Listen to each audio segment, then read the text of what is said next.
Hi my dear students, welcome to English class. Dear students, we have done with the first unit which deals with the central theme of personality development, and in the personality development unit we have discussed the lessons. The first lesson, attitude is attitude, and then we moved to every success story is also a story of great failures, and then we have done I will do it. Now we are moving on to the second unit which deals with the central theme of wit and humor. Wit and humor is essential emotion in our lives. Without it, life will be dull and pale. So with wit and humor, we can enliven our lives and we can face the challenges in a cheerful and smiley and funny way. That is what the central theme of this unit deals. And in this unit, we are going to discuss about the lessons, the Dear Departed and the Brave Potter. So basically this is two lessons, but the first lesson in this unit, that is the Dear Departed, which is being very lengthy one, it was divided into two parts. So now we are going to discuss about the first lesson in the second unit, Wit and Humor. The present lesson is the Dear Departed. Now you may be thinking that the unit theme is wit and humor, and but the title is very heavy and it denotes the sad tone. Like when you look into that, the Dear Departed. Departed means not with us physically. So no more, they are not living. But how can it justify? You will find that at the end of the lesson. So this is a humoristic lesson, satirical lesson in a funny way. I feel it is a tight slap on the deteriorating human values. So friends, the central theme of this lesson, the Dear Departed, is deteriorating human values, deteriorating family values and growing materialism. Now you should keep in your mind that on the one side, our standards of income, standards of lives are increasing and standard of income is increasing. Apart from the present crisis what we are facing right now. But on the other side, the deteriorating human values are there. We can witness that too. So always it is a clash between the growing materialism and human values. That is what we will look into this lesson. Now the lesson, The Dear Departed, was written by William Stanley Houghton, a famous English writer and dramatist. And before getting into the lesson, let us look into his bio sketch for a moment. At the end of second lesson, you will find a brief bio sketch of William Stanley Houghton. You can look into that. William Stanley Houghton was born in the year 1881. He was famous English dramatist. He was one of the best of a group of realistic playwrights, often called the Manchester School. So all his writings revolves on the realistic themes, realistic topics, issues. So they are not fictional. So we can identify our emotions, our pains and pleasures, happiness in his writings. And Manchester School, he belongs to a school called Manchester School. It means it's a form of writing. So why Manchester School is that Manchester is one of the most rich and industrial city in England. Because of the Industrial Revolution, on the one side, wealth is increasing, and unfortunately on the other side, the family values, human values are decreasing. That he touches, William Stanley Houghton touches. In every play, he sought to present an idea. He had a remarkable gift for dialogue. This is evident in the Dear Departed. Very soon you will find the way the humans with a knack in order to possess whatever they want. So how they knack tactfully, how they will talk, we will look into the play when we are discussing the play. The Dear Departed was first produced in Manchester in 1908. So this present lesson is more than 112 years old one. At that time only, he's bothered, he's very much worried, William Stanley Houghton very much worried about the deteriorating human values. And imagine the present condition. The condition is worse than that period.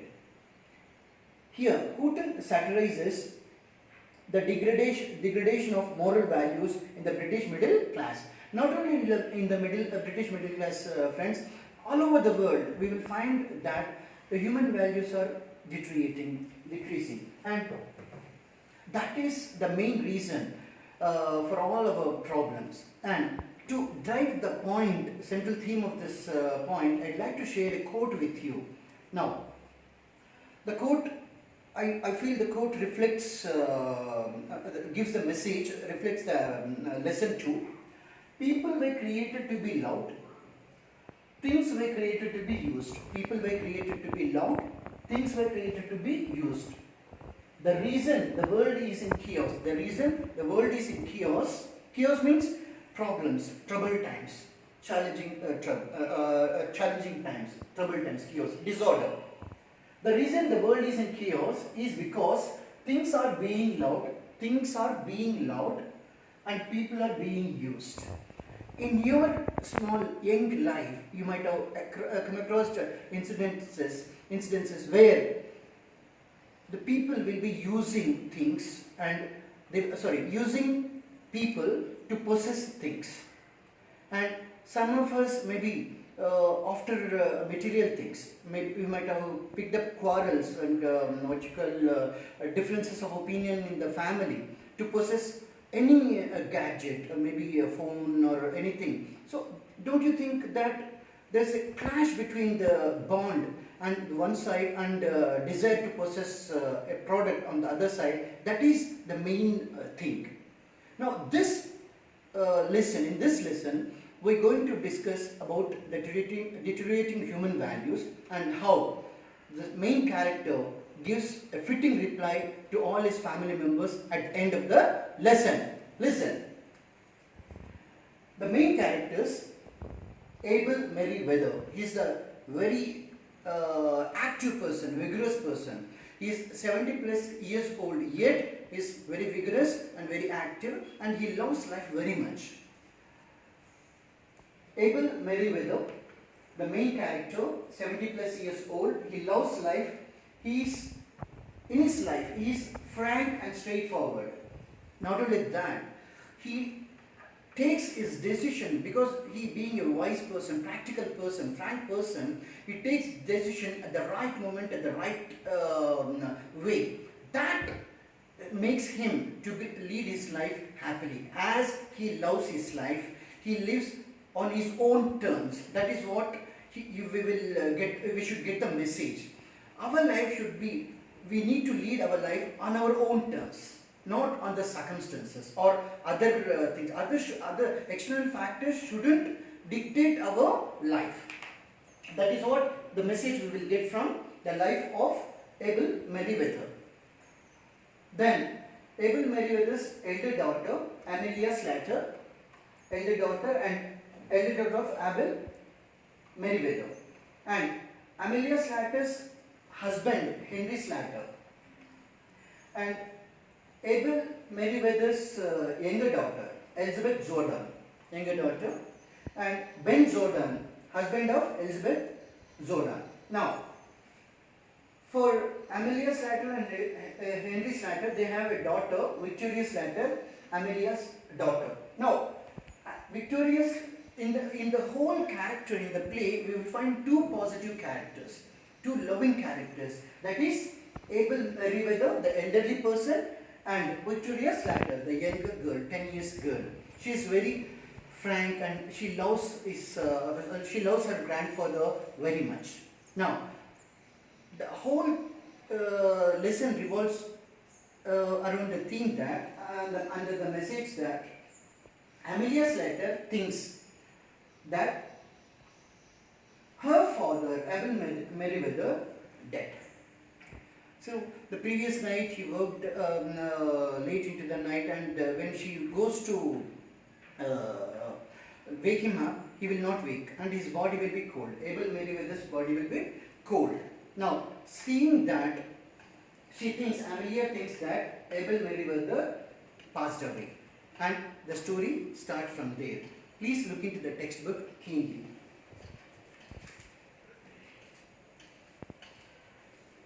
This is a play, friends, and if it is possible, because of corona crisis, it may not be possible to enact the play in the school, but just listen to that.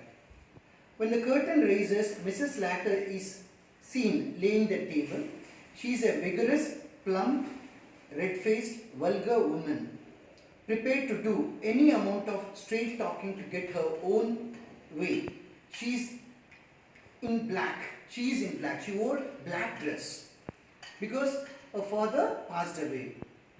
As an expression of sadness, she wore black dress.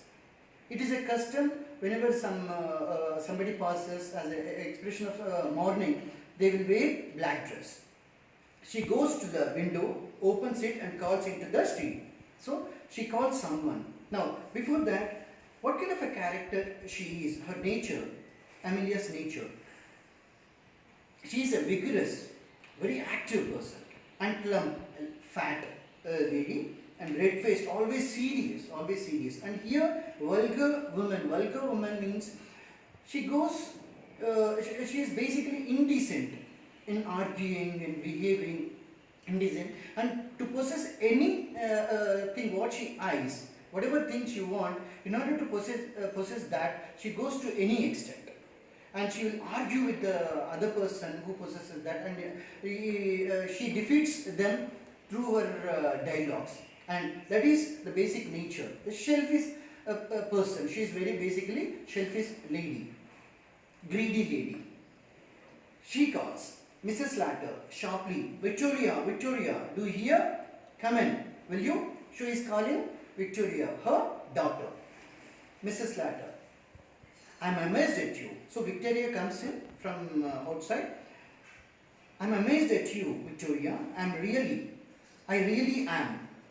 Be off now and change your dress before your Aunt Elizabeth and your Uncle Ben come. So she is in a very gaudy, very colourful dress. Who? Young daughter Victoria. And I'm amazed at you. So why you are in this dress? Just go and change immediately before your uncle and aunt come. It would never do for them to find you in colours with grandfather lying dead upstairs. So it look awkward if you are in a colourful dress. In a fashionable mode, if you are here, it will not look good. Please don't go and change your dress. Victoria, what are they coming for? They haven't been here for ages. For ages means for many years they haven't come here. Why they are coming now? So young Victoria is asking. Mrs. Latter, they are coming to talk. They are coming to talk over poor grandpa's affairs. So all the grandfathers, Abel Meriwether, she thinks he passed away, and to discuss about the matters. So they are coming. Affairs. Your father sent them a telegram as soon as we found he was dead. A noise is heard. Somebody is coming. Henry's Latter, a stooping, heavy man with a drooping moustache, enters.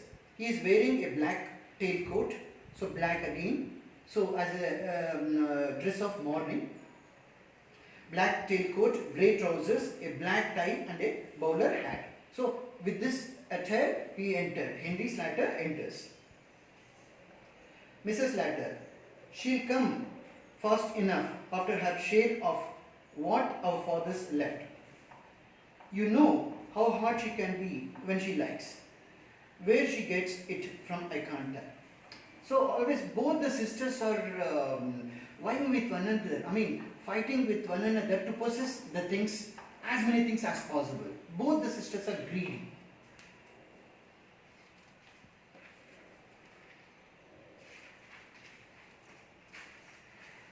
I suppose, Henry says, hi Henry, I suppose it's in the family. So the whole family has the same trait of possessing others' things, a greedy family, he says that.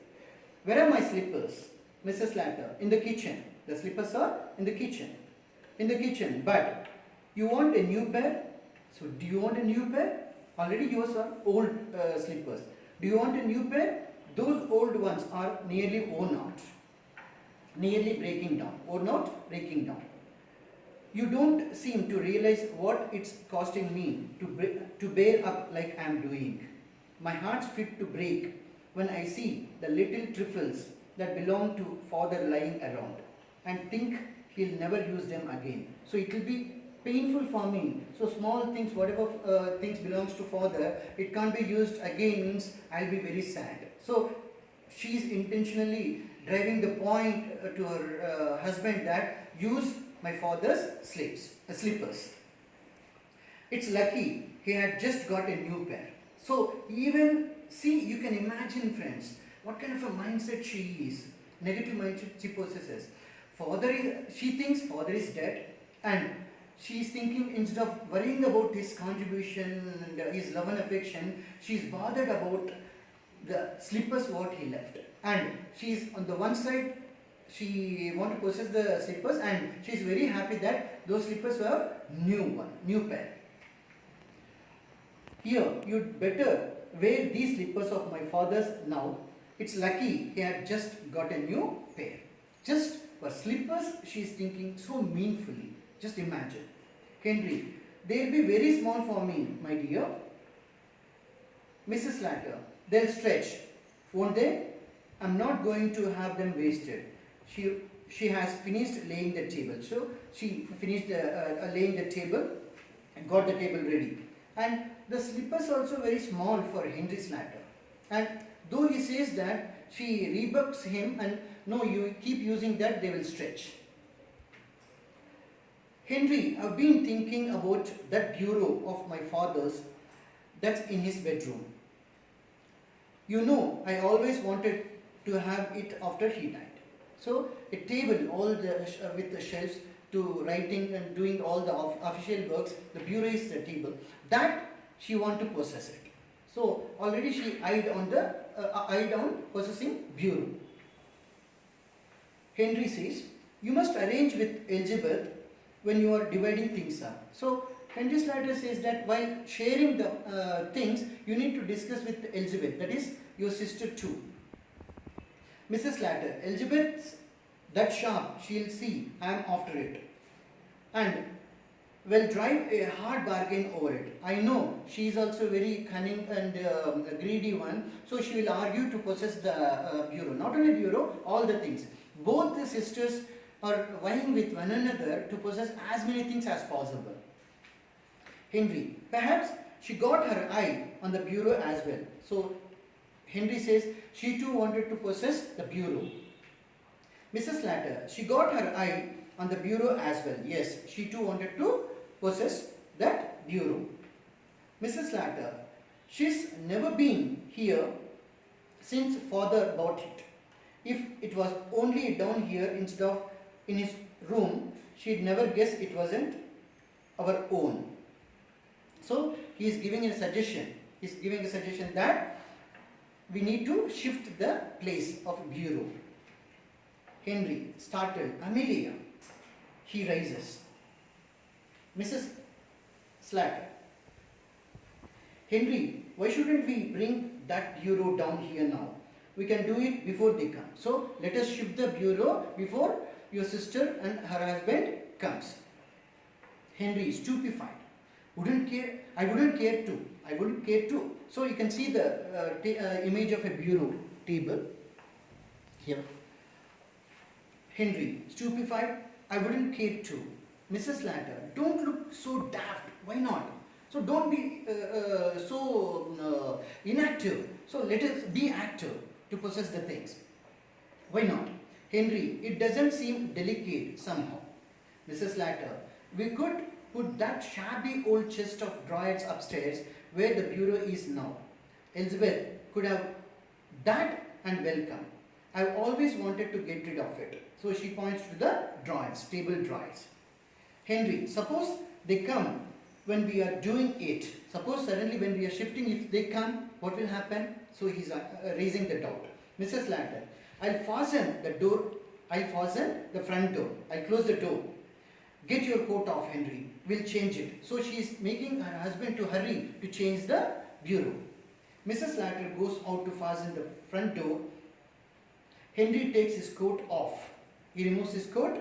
Mrs. Slater reappears. Again comes. Mrs. Slater, I'll run up and move the chair out of the way. Victoria appears, dressed according to her mother's instructions. So she wore a plain gown, and across that a black ribbon kind of a thing she wore, as per her mother's instructions.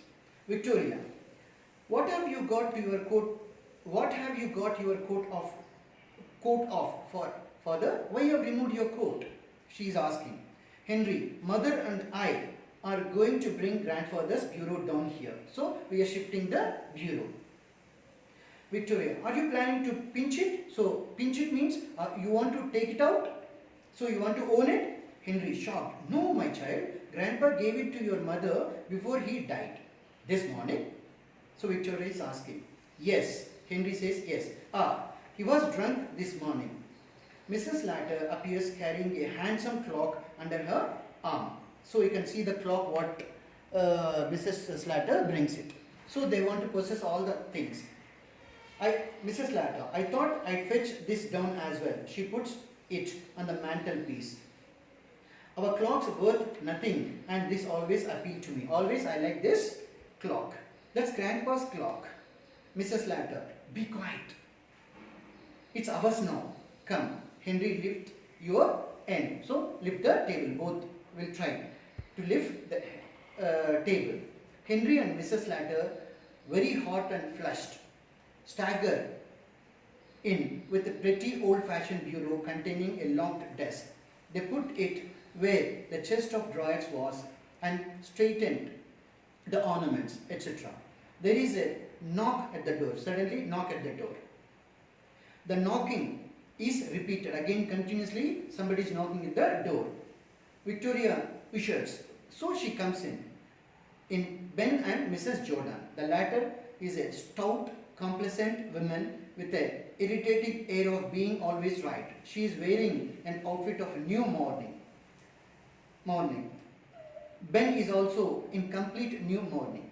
He is rather a jolly little man, but at present trying to adapt himself to the regrettable occasion. Mrs. Jordan sails into the room and solemnly goes straight to Mrs. Slater and kisses her. The man shakes hand. So now we'll stop today up to here in this episode. Now the scene starts and the youngest daughter of Abel Meriwether and her husband comes in. So in the next video we will discuss what happens next. Please until then keep reading the text thoughtfully. Wishing you all great success in all your endeavors. This is Durga Iragunta signing off.